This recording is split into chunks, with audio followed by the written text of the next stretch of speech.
এই ব্যাপারে অন্দিকে এই অভিনেত্রী বলেন, "দেখুন আমাকে অন্দিকে এই বাসায় আমন্ত্রণ জানানো হয় অন্দিকে বলে আমি যাই। তার বাসায় যাওয়া না যাওয়া, মানা করা বা না করা এটাই যেমন শুধু সাকিবের সিদ্ধান্ত হতে পারে, তেমনি আমি যাবো কি যাব না এটা আমার সিদ্ধান্ত হতে পারে। কারণ আমাদের অন্দিকে সন্তান আছে। আমার সন্তানের নিরাপত্তা আমার কাছে সবার আগে।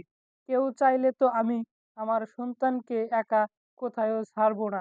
তবে কথা প্রসঙ্গে অপুকে ইঙ্গিত করে বুবলি বলেন, "বাবা-মা হিসাবে শেহজাদের জন্যই আমার কি করা, কি বলবো, কিভাবে একটা সময় কাটাবো এটাই আমাদের একান্ত ব্যক্তিগত ব্যাপার।